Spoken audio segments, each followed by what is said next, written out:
नमस्कार दोस्तों, study with Balbir में मैं आप सबों का स्वागत करता हूं। आज 19 अक्टूबर है और 19 अक्टूबर के करंट अफेयर्स में क्या कुछ है इसका हम लोग रिव्यू करेंगे। दोस्तों, आप अगर हमारे चैनल पर नए हैं तो चैनल को सब्सक्राइब कर लीजिए और वीडियो को आप लोग शुरू से लेकर अंतिम तक ज़रूर देखा कीजिए। और जितने लोग भी वीडियो को आप लोग देखते हैं मैक्सिमम आप लोग ज़्यादा से ज़्यादा शेयर कीजिए और लाइक कीजिए। चलिए क्वेश्चन को स्टार्ट करते हैं। Which company has launched automated fuelling system you fill, यानी जो यू फिल जो एक प्रणाली है जो फ्यूलिंग की, जो तेल वगैरह जो भरी जाती है, तो ये ऑटोमेटेड फ्यूलिंग सिस्टम है यू फिल को जो है वो लॉन्च किया गया है अभी कौन से कंपनी के द्वारा। तो ये किया गया है भारत का जो बीपीसीएल है उसके द्वारा। भारत पेट्रोलियम जो है कंपनी, ये कॉरपोरेशन लिमिटेड, इन्होंने स्टार्ट किया है।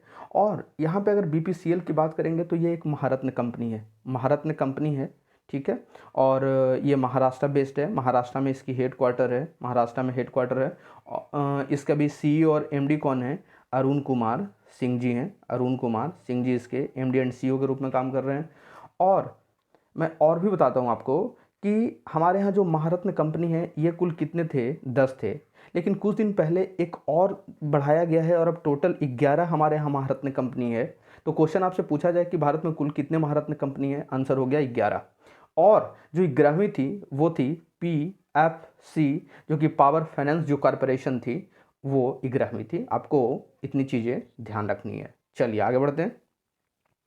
The central government has constituted a working group to be headed by whom to roll out an overhauled PM फसल बीमा योजना फ्रॉम खरीफ 2022। कहने का मतलब है कि अभी जो भारत की सरकार है, जो केंद्र सरकार है, वो एक वर्किंग ग्रुप जो है वो कंस्टिट्यूट किया है, वो एक बनाया है। तो उसकी अध्यक्षता कौन करेंगे? उसकी अध्यक्षता कौन करेंगे ताकि जो पीएम जो ये प्रधानमंत्री जो फसल बीमा योजना है वो 2022 जो खरीफ है उसको प्रॉपर उसका जो है वो देख रेख कर सके। तो ये जो कमेटी के अध्यक्ष रहेंगे वो हैं रितेश चौहान जी। रितेश चौहान अगर बात करें इनकी, तो ये जो फसल बीमा योजना है उसके सीईओ के रूप में कुछ दिन पहले ही अपॉइंटमेंट हुई थी, तो उसके सीईओ के रूप में ये काम कर रहे हैं। आपको ध्यान रखना है ये जो योजना थी ये कब लॉन्च की गई थी केंद्र सरकार के द्वारा? 2016 में। आपको ये भी याद रखना है। चलिए आगे बढ़ते हैं। द्वारा E dairy solution private limited tie up with which a small finance bank to finance a small and medium dairy farmers. कहने का मतलब है कि अभी एक भारत की जो है वो डेयरी की एक प्राइवेट लिमिटेड है जिसका नाम है द्वारा ई डेयरी। तो इसने कौन से स्मॉल फाइनेंस बैंक, भारत के कौन सा स्मॉल फाइनेंस बैंक के साथ जो है साझेदारी किया है ताकि वो वित्त मुहैया कर सके, लोन प्रोवाइड कर सके, किसे? जो भारत के छोटे और मझौले जो उद्यमी हैं डेयरी के, खास करके जो डेयरी के स्पेशली डेयरी फार्मर्स को बढ़ाने के लिए। तो ये जो स्मॉल फाइनेंस बैंक है वो है जन स्मॉल फाइनेंस बैंक। तो जन स्मॉल फाइनेंस बैंक जो है वो अब द्वारा ई डेयरी के सॉल्यूशन के साथ टाई अप करके जो छोटे बिजनेसमैन हैं, छोटे जो उद्यमी हैं डेयरी के फील्ड में, उनको वित्त देंगे। अब यहाँ पे बात करेंगे जन स्मॉल फाइनेंस बैंक की। तो इसकी स्थापना 2008 में हुई थी। कब हुई थी? 2008 में हुई थी। और इसका हेड क्वार्टर कहाँ है? बेंगलुरु में इसका हेड क्वार्टर है। आपको ध्यान रखना है। चलिए आगे बढ़ते हैं।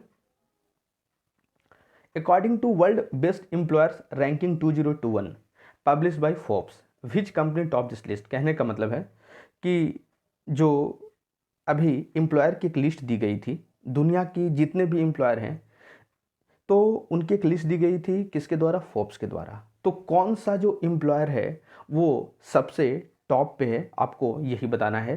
तो ये है, आप देख सकते हो ऑप्शन में, सैमसंग इलेक्ट्रॉनिक्स, आईबीएम, माइक्रोसॉफ्ट और रिलायंस इंडस्ट्रीज लिमिटेड। तो दुनिया के सबसे अच्छे जो एम्प्लॉयर हैं वो हैं सब Samsung electronic, option number A.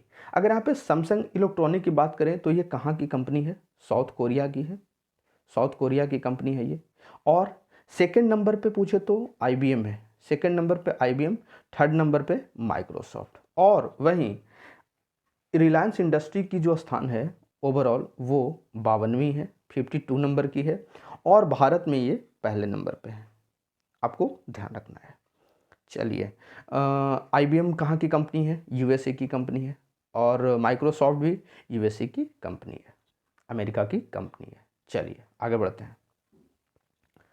13th edition of Mercer global pension index 2021, what is the rank of Indian pension system. कहने का मतलब है कि अभी मर्सर के द्वारा जो है वो पूरी दुनिया की पेंशन इंडेक्स दी गई है। जितने भी देश हैं उनके यहाँ जो पेंशन सिस्टम है उनका ये इंडेक्स दिया गया है। तो आपको ये बताना है कि भारत के जो पेंशन जो सिस्टम है उसकी रैंक कौन सी है। तो उसकी जो रैंक है वो है 40वीं रैंक है भारत की। और ये कुल कितने इसमें जो पेंशन जो ग्लोबल उसमें जो देश थे आपको पता है होना चाहिए, इसमें कुल 43 देश को शामिल किया गया था। इसमें भारत की रैंक 40वीं है, यानी यहाँ पे भी हमारी स्थिति काफ़ी ख़राब है। पेंशन सिस्टम में भी स्थिति हमारी काफ़ी ख़राब है। और कुल जो थाईलैंड जो है ना वो 43वां स्थान है थाईलैंड का स्थान जो है वो 43वां है। अगर बात करेंगे पहले नंबर पे, मैंने यहाँ पे लिखा है, देखो आप, फर्स्ट रैंक पे कौन है? आइसलैंड। सेकंड नंबर पे नीदरलैंड और थर्ड नंबर पे डेनमार्क। तो इन तीनों का भी आपको ध्यान रखना है भारत के साथ साथ। चलिए आगे बढ़ते हैं। According to United Nation office for projects services, global transport sector needs how much investment by 2040 to reduce greenhouse gas emission. कहने का मतलब है कि अभी यूनाइटेड नेशन ऑफिस के द्वारा ये एक संस्थान है, तो उनके द्वारा ग्लोबल जो ट्रांसपोर्ट सेक्टर है, जो परिवहन सेक्टर है, उसको कितने इन्वेस्टमेंट की ज़रूरत है, उसको कितने लागत, उसको कितने पैसे की ज़रूरत है 2040 तक। कब तक? 2040 तक, ताकि जो हमारा जो ग्रीन हाउस गैस है उसके उत्सर्जन को कम किया जा सके, जितनी जो टारगेट है उसको लाया जा सके। तो इसके लिए जो इन्वेस्टमेंट की ज़रूरत है ट्रांसपोर्ट सेक्टर को वो है 49.9 बिलियन डॉलर। 49.9 billion dollar. तो आपको ध्यान रखनी है। चलिए आगे बढ़ते हैं। Which Indian forces team won gold in exercise Cambrian patrol 2021। कहने का मतलब है कि भारत की कौन सी जो भारतीय जो दल है वो अभी जो है वो स्वर्ण पदक जीता है। एक एक्सरसाइज हुई थी, एक्सरसाइज कैम्ब्रीन पेट्रोल 2021 में। और ये एक्सरसाइज कहाँ हुई थी आपको ध्यान रखना है, ये यूके में हुई थी। तो इसमें कौन सा जो दल है भारत का वो गोल्ड मेडल जीता है, स्वर्ण पदक जीता है? ऑप्शन में Indian air force, Indian army, Indian navy और इंडियन कोस्ट गार्ड। तो ये जो थी वो इंडियन आर्मी की जो जवान हैं उन्होंने, उनके दल ने इसे अभी स्वर्ण पदक इसमें जीता है। आपको ध्यान रखना है। इसके हेड कौन है? इंडियन आर्मी के प्रमुख कौन हैं? MM नरावने जी हैं। आपको ये भी ध्यान रखना है, MM नरावने जी। इंडियन एयरफोर्स के कौन हैं? विवेक राम चौधरी, नए बने थे विवेक राम चौधरी, कुछ दिन पहले ही बने ये। और इंडियन नेवी के कौन है? तो इंडियन नेवी के हैं करमबीर सिंह है। और यहाँ पे इंडियन कोस्ट गार्ड की बात करें तो के नटराजन। कौन है? के नटराजन, इंडियन कोस्ट गार्ड। चलिए आगे बढ़ते हैं। NASA launch Lucy spacecraft first space mission to study Trojan asteroid of which planet. कहने का मतलब है कि अभी नासा के द्वारा जो है वो एक लॉन्च किया गया है, एक मिशन को लॉन्च किया गया है। तो उसके लिए जो स्पेसक्राफ्ट यूज होगा वो होगा लूसी।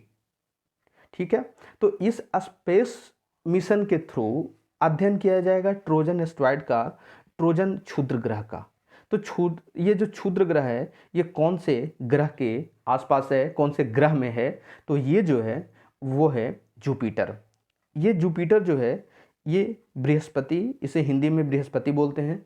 अगर बात करें ये बृहस्पति की है, और बृहस्पति में आपको मैं बता दूं कि बृहस्पति जो ग्रह है ये सबसे बड़ी ग्रह है। सबसे बड़ी ग्रह कौन सी है? बृहस्पति ही है। और इसे अगर सूर्य के स्थान के हिसाब से पूछा जाए तो इनकी जो रैंक है वो 5वीं है। ये 5वें नंबर पे हैं सूर्य से दूरी के हिसाब से, आपको ध्यान रखना है। और सबसे नज़दीक कौन सा है? वो है बुध। कौन सा? बुध। ठीक है। और यहाँ पे मैं बता दूँ सैटर्न का होता है शनि, सैटर्न का मतलब होता है शनि, वेनस का मतलब होता है शुक्र, मार्स का मंगल और जुपिटर का बृहस्पति, मैंने बताया है आपको। अगर यहाँ पे नासा की बात करेंगे तो नासा जो है वो अमेरिका की अंतरिक्ष एजेंसी है, आपको पता होना चाहिए, नासा। चलिए आगे बढ़ते हैं दोस्तों। आज की वीडियो जो है वो यहीं तक रहेगी। कल फिर से नए करंट अफेयर्स के साथ मिलेंगे। तब तक के लिए धन्यवाद।